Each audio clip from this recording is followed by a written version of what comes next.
Welcome back to Midweek Politics. I'm David Pakman. Please visit our website, midweekpolitics.com, and sign up for the newsletter. Copenhagen. We didn't know in advance, Lewis, how successful this trip to Copenhagen for Barack Obama would be. We know he was criticized strongly for the last trip he made there, which was to lobby for the Olympics coming to Chicago. Didn't happen. So the idea was Barack Obama moved back his appearance in the conference towards the end. He was going to show up in this dramatic fashion. He was going to make a late entrance. He would bring about consensus about climate change. He would get some of the largest carbon footprint countries, including China and India, to commit to very strict reforms. It didn't happen. And what's interesting is that the media coverage has not reflected that in the U.S. If you read accounts of Barack Obama's trip to Copenhagen to the climate talks written by U.S. newspapers, it would seem like he went there. It was all magical. Everybody felt fuzzy all over. China and India agreed to take significant steps to curb their carbon use, and that everything's just great and everybody loved Barack Obama. If you read articles written about that same appearance from almost anywhere else in the world, the story is being reported very differently, which is that Obama showed up.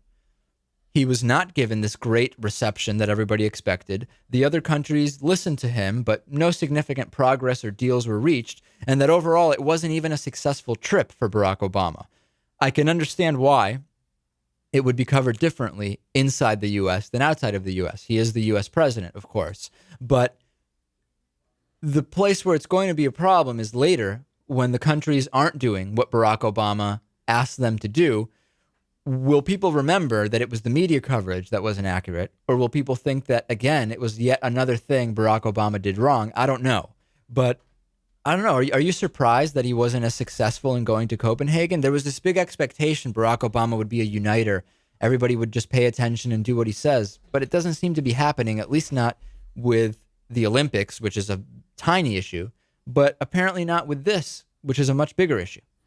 Right. I expected him to get denied for the Olympic thing. But what is this? This is just, a general, like an awareness meeting. It's more than that. The idea is that China and India are going to quickly start producing more and more and more, and they're going to be huge polluters.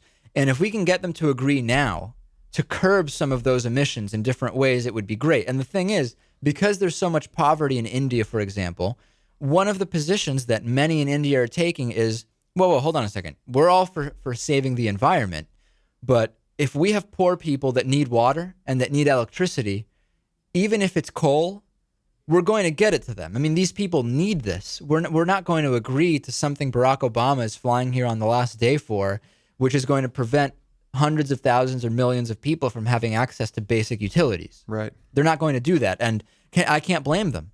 Can you imagine in the U.S., I don't know, during the Industrial Revolution, if U.S. officials had said, or if they had been asked, rather, to stop a lot of the ways that people were getting access to energy and utilities because they weren't that clean. I understand they a lot of those technologies hadn't yet been developed.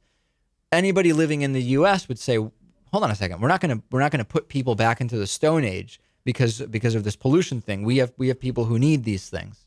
Right. Well, I think it's about taking small steps.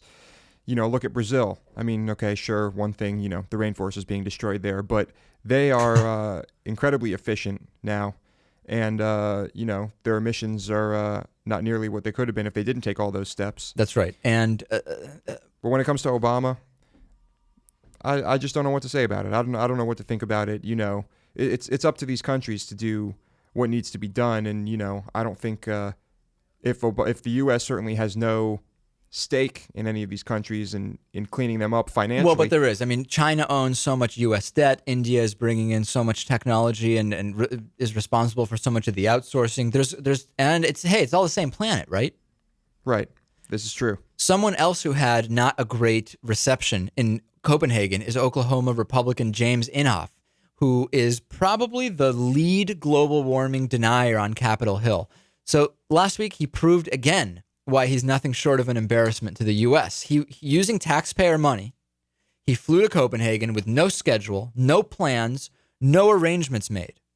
Then he presumably was going to be doing some interviews. He did little more than put on a right-wing sideshow, for lack of a better term, to whoever would listen.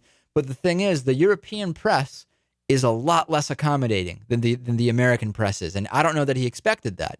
He flew across the Atlantic on little sleep, braved the snow, the cold, the dark, to deliver what some are calling a very skeptical message at the climate conference. What he found when he got there was a couple of his aides and one reporter. And one of his aides said, I think he's going to be a little bit disappointed. He was able to finally find a few reporters to listen to him, and he went on what I'm describing as a lunatic fringe. He said, we in the United States owe it to the 191 countries to be well-informed and know what the intentions of the U.S. are. The U.S. is not going to pass a cap and trade. It's just not going to happen. And a reporter asked, if there's a hoax in terms of global warming, who's putting on the hoax and what's the motive? And he said it started in the United Nations and the ones in the United States who really grab a hold of this. That's the Hollywood elite. Hollywood elite are responsible for fake global warming. Fox News is having a complete field day with this, creating a special about global warming. And the name of it is, it's not exploring climate change. It's not the ozone. Where is it going? This is the name of it. Global warming or a lot of hot air. That's the name of the Fair and Balanced special on Fox News. Now, why would anyone waste their time watching something like that unless they also are already decided on being global warming deniers? Imagine having the option of watching the Discovery Channel's Planet Earth or on Fox News, global warming or a lot of hot air. There is one thing to say, which is when you watch the Discovery Channel, the shows are based on really radical ideas like the Earth is older than 6,000 years old, dinosaurs really did exist a long time ago, their fossils weren't just hidden underground by God, so we'd think they existed. So if you don't want to have those crazy ideas thrown at you, then you probably want to stay away from the Discovery Channel and go with the Fox News special. Fox News has a very loyal following. You're absolutely right. And those people are going to watch whatever is on Fox News. There was a recent special there about school textbooks, and it was something like, do you know what your children are reading? Something along those lines. Again, they're out to get you. They're lying to you. I don't know who they is, are out to get you, and they're lying to you. More trouble related to global warming and with Fox News is math. For years, they've been mislabeling Democrats as Republicans. We know that. And vice versa. Last week, we mentioned they had a pie chart that added up to more than 100%. Usually, pie charts add up to 100%. I know sometimes they don't, but in most cases, they do. They also showed the wrong cover when talking about Sarah Palin's book. They were talking about going rogue. Instead, they showed the cover to another book called Going Rouge, which is a parody of Sarah Palin's book, and the book makes fun of her. Okay. Now, a bizarre poll. They wanted to show that a ton of people believe global warming is a myth, that research has been falsified. And the question is, did scientists falsify research to support their own theories on global warming? The answers to the poll are very weird. 59% say somewhat likely, 35% say very likely, and 26% say not very likely. And if you add those up, it's 120%. Incredible that you can have 20% more than the U.S. population believing that research was falsified. More and more blogs are saying they're just simply fudging the numbers. The actual Rasmussen Reports poll that they quoted doesn't say that. The Rasmussen Report poll does really basic things that you want a poll to do, like add up to 100%. Do you think Fox News is purposely fudging this, or that this is yet another one of their typos? This, I'd say, is probably a typo. And just looking at the numbers, I don't think that they'd be skewing this in the. The one thing that is in their favor is that if you add up all the last digits, 9, 5, and 6, it does add up to 0. So presumably, it is believable that they just mixed up a couple of those first numbers. But this is happening over and over again, is it not? Right.